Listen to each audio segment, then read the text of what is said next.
Hello viewers, আসসালামু আলাইকুম। ডিআরটির পক্ষ থেকে আপনাদেরকে জানাচ্ছি স্বাগতম। আমি শিহাব। আজকে আমরা যে বিষয়টি নিয়ে আলোচনা শুরু করব সেটি হচ্ছে বুটস্ট্র্যাপ। বুটস্ট্র্যাপ হচ্ছে আমরা যারা ওয়েব ডেভেলপমেন্টের সাথে জড়িত তারা অনেকেই জানি। যারা জানি না তারা আমরা এই বুটস্ট্র্যাপের ভিডিওগুলো দেখব। যদি দেখতে থাকি তাহলে আমরা আশা করছি আপনারা বুটস্ট্র্যাপ সম্পর্কে অনেকটাই জেনে যাবেন। তো বুটস্ট্র্যাপটি কি? বুটস্ট্র্যাপ হচ্ছে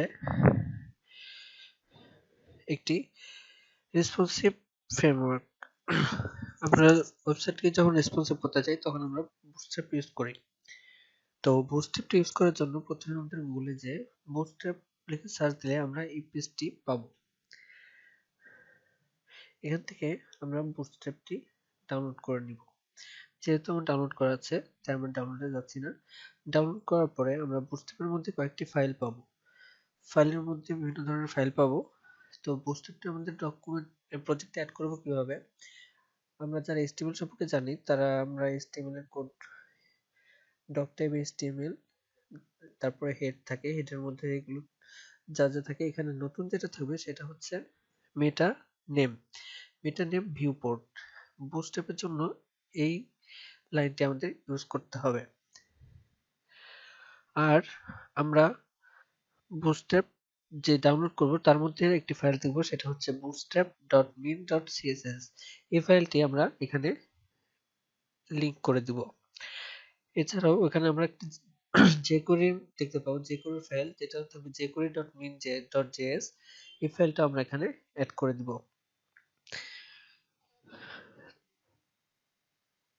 তো এরপরে আমরা একটি বডির মধ্যে ডিপ ক্লাস নিয়েছি।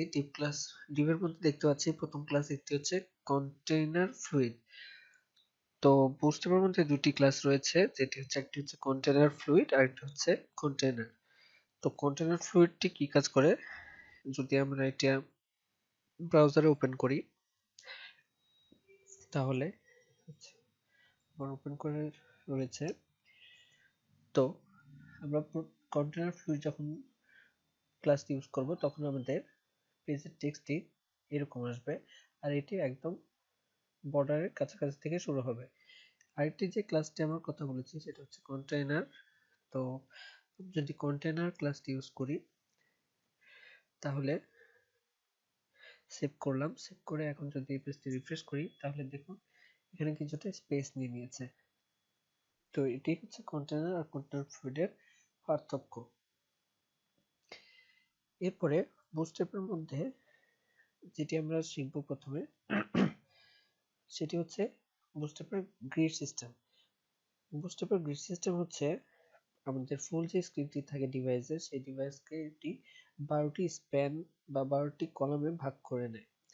তো আমরা রেসপন্সিভ ডিজাইন করার জন্য বিভিন্ন কলাম ওয়াইজ কাজ করতে পারবো।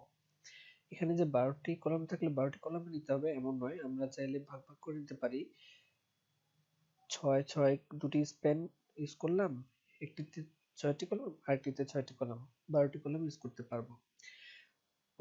অথবা আমরা 4 করেও ভাগ করতে পারি, অথবা 1 করেও নিয়ে ভাগ করতে পারি। এগুলো কলামের কাজ আমরা ধীরে ধীরে শিখব। তো আজকে প্রথম যেটি শিখব সেটি হচ্ছে ডিসপ্লের কাজ। তো আমরা বিভিন্ন টেক্সটের সাইজ দেখেছি। তো আজকে প্রথম ভিডিওতে আমরা দেখব হচ্ছে টেক্সটের ভিতরে সাইজ, যেটাকে বলা হয় টাইপোগ্রাফি। তো সেই টাইপোগ্রাফিটা দেখব। তো এটি আমি একটা কোড নিয়ে নিয়েছি। এখানে প্রথমে আমাদের ডক টাইপ ডট এইচটিএমএল আছে, তারপরে হেডের মধ্যে যেটা বললাম বুটস্ট্র্যাপের জন্য ভিউ পোর্ট ইউজ করতে হবে, content wide device weight, initial scale 1। তো আর এখানে আমরা bootstrap.min.css ফাইল আর jQuery.min.css ফাইল অ্যাড করে দিয়েছি। এরপর হচ্ছে pooper.min.css আর bootstrap.min.css, এগুলো সব ফাইল আমরা bootstrap ডাউনলোড করলে জিপ ফাইলের মধ্যেই পেয়ে যাব। তো এখন এখানে আমি দেখতে পাচ্ছি ডিভাইসের মধ্যে কন্টেইনার ক্লাস ব্যবহার করেছি, আর এর মধ্যে আমি h1 নিয়েছি 4টি। তো এটি যদি আমরা রান করি তাহলে এটি দেখতে এমন হবে। আমি আগেই রান করে রেখেছি। তো এখানে দেখতে পাচ্ছি ডিসপ্লে 1, ডিসপ্লে 2, ডিসপ্লে 3, ডিসপ্লে 4 সবগুলো H1 ইউজ করেছি। এখন টেক্সটের সাইজ যদি আমরা হেডিং এর সাইজ যদি কমাতে পারতে চাই তাহলে আমরা এখানে ক্লাস ইউজ করব। সেই ক্লাসটি কি হবে? ক্লাস ডিসপ্লে, এখানে আমাদের ক্লাস ইউজ করব হচ্ছে ডিসপ্লে প্রথমটির জন্য 1। তো এর জন্য এখানে আমরা লিখব হচ্ছে ডিসপ্লে 1। তো এটি যদি আমরা সেভ করি, সেভ করে আমরা যদি রান প্রজেক্টটি রিফ্রেশ করি তাহলে দেখব ডিসপ্লে 1টি দেখুন H1 যে সাইজে ছিল তার থেকে আরো বড় হয়ে গিয়েছে। এরপরে আছে ডিসপ্লে 2। ঠিক এটি একইভাবে যদি আমরা একটি ক্লাস ইউজ করি সেটি হচ্ছে ডিসপ্লে 2। তো এটি যদি ইউজ করি তাহলে ডিসপ্লে 2টা ডিসপ্লে 1 থেকে একটু পরিমাণে ছোট। তো আমাদের যে সাইজ দরকার হবে আমরা সেই সাইজে ইউজ করতে পারবো। এরপর রয়েছে ডিসপ্লে 3 আর ডিসপ্লে 4। একইভাবে যদি আমরা ক্লাস ইউজ করি ডিসপ্লে 3 আর এখানে যদি ইউজ করি ডিসপ্লে 4,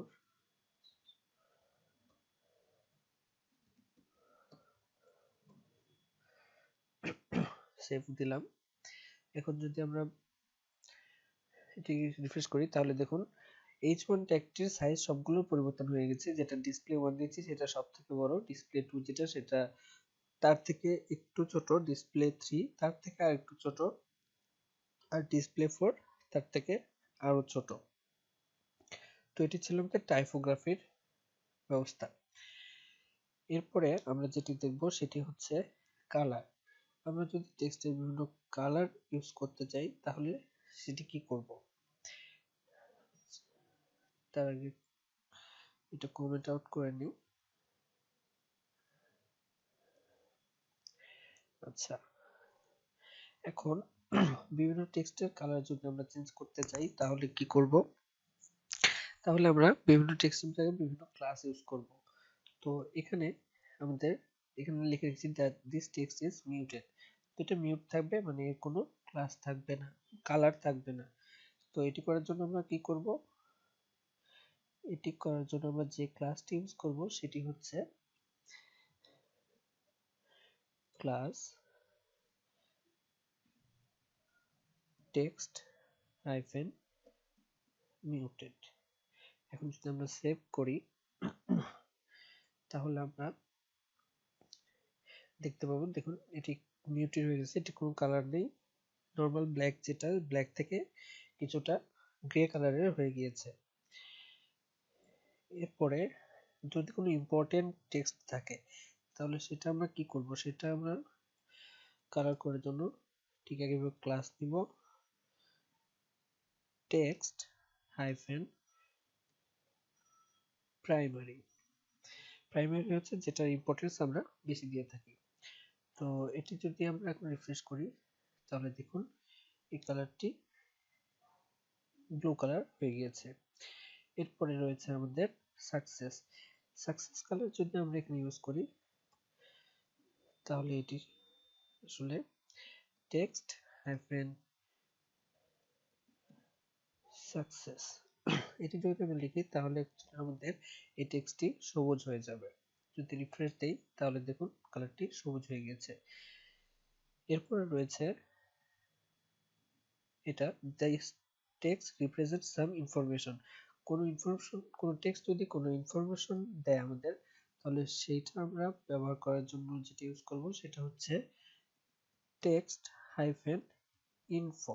ইনফরমেশনের সংক্ষিপ্ত হচ্ছে ইনফো। যদি এটা আমরা সেভ দেই, সেভ দিয়ে যদি আমরা এখানে রিফ্রেশ করি তাহলে এটা একটা ব্লু কালারের মতো চলে আসবে, মোটামুটি কথা হাইলাইট করবে। এরপর রয়েছে ওয়ার্নিং। যদি কোনো টেক্সট দিয়ে আমরা ওয়ার্নিং দিতে চাই তাহলে আমরা যে ক্লাসটা ইউজ করব সেটি হচ্ছে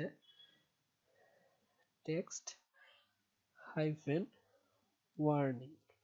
জাস্ট আমরা যদি ওয়ার্নিং লিখে দিই তাহলে এটি আমাদের ওয়ার্নিং দিবে, আর ওয়ার্নিং যেটা কালার দিবে সেটা হচ্ছে ইয়েলো। এরপরে কি আছে, এরপরে আছে হচ্ছে আমাদের দিস টেক্সট রিপ্রেজেন্ট ডেঞ্জার। ডেঞ্জারের কালারিং হচ্ছে রেড।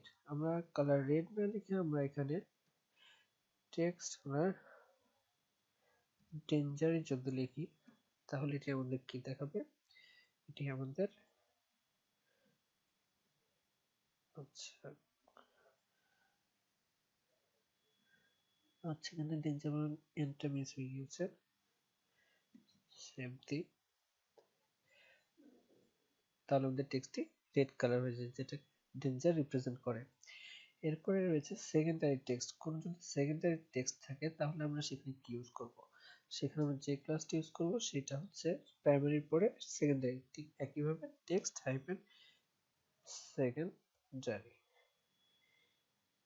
সেভ করলাম, সেভ করলে সেকেন্ডারি যে টেক্সট সেটা কালারও ঠিক মিউটেডের মতো হয়ে যাবে, মানে এটা সেকেন্ডারি কাজে ইউজ করা হবে আর কি, যেটা খুব হাইলাইট করার দরকার নেই। এরপরে রয়েছে দিস টেক্সট ডার্ক গ্রে। যদি ডার্ক গ্রে করতে চাই তাহলে কি লিখবো, class text hyphen dark. Just যদি আমরা ডার্ক লিখে দেই, লিখে সেভ দিলাম, তাহলে কি আসবে দেখি, কালারটি ডার্ক গ্রে হয়ে যাচ্ছে। এরপরে default body colour. Default body colour যদি করতে চাই তাহলে কি করব, ডিফল্ট বডি কালার লিখলে জাস্ট আমরা যে ক্লাসটা ইউজ করব সেটি হচ্ছে টেক্সট হাইফেন বডি। জাস্ট এটা লিখে যদি সেভ করি তাহলে এটা ডিফল্ট একটি কালার নিয়ে নেবে, যেটি আগের কালারের মতোই, তাই আমরা এখানে বুঝতে পারছি না। আচ্ছা, এরপর this text is light grey on white background. যদি আমাদের হোয়াইট ব্যাকগ্রাউন্ড থাকে তাহলে এটি গ্রে দেখাবে। এর জন্য আমরা যে ক্লাসটি ইউজ করব সেটি হচ্ছে ক্লাস টেক্সট হাইফেন লাইট। যদি লাইট কালারটি ইউজ করি তাহলে আমাদের এটা দেখুন অন হোয়াইট ব্যাকগ্রাউন্ড, আচ্ছা কি হলো, this text is light grey.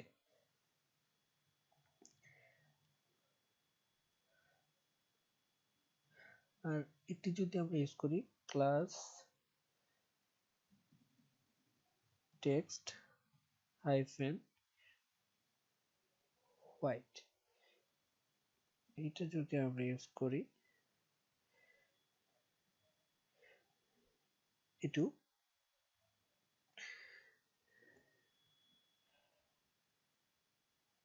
চলে যাচ্ছে, চলে যাচ্ছে কেন,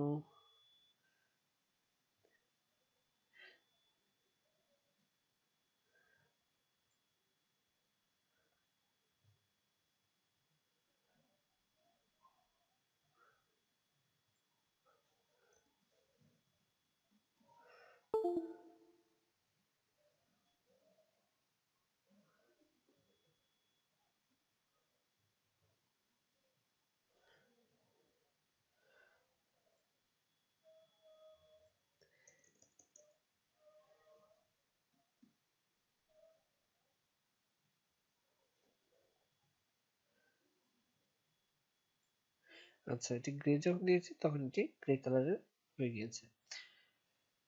তো টেক্সট বিভিন্ন কালার করার জন্য আমরা বিভিন্ন ধরনের ক্লাসগুলো ইউজ করেছি, তো এগুলো ছিল সেই ক্লাসগুলো। আর আমরা টেক্সটে যদি হেডিং চেঞ্জ করতে চাই বিভিন্ন সাইজের, তো আমরা এখানে ক্লাস ডিসপ্লে 1 ইউজ করব, বা ডিসপ্লে 2, ডিসপ্লে 3, ডিসপ্লে 4। তো আমাদের টাইপোগ্রাফি আর কালারের নিয়ে আলোচনা ছিল আজকে এতটুকু। এর পরের ভিডিওতে আমরা আরো কিছু নিয়ে আলোচনা করব। যদি আপনাদের ভিডিওতে কোথাও বুঝতে সমস্যা হয়ে থাকে তাহলে আমাদের ভিডিওতে কমেন্ট করে এখনই জানাবেন, আমরা চেষ্টা করব আপনাদের সাহায্য করার। আর আমাদের চ্যানেলটিতে দি আইটি চ্যানেলটিতে যদি এখনো সাবস্ক্রাইব করে না থাকেন তাহলে এখনই সাবস্ক্রাইব করে ফেলুন। আর আমাদের পরবর্তী ভিডিওগুলো দেখার জন্য আমন্ত্রণ জানিয়ে আজকে আমি শেষ করছি। ধন্যবাদ।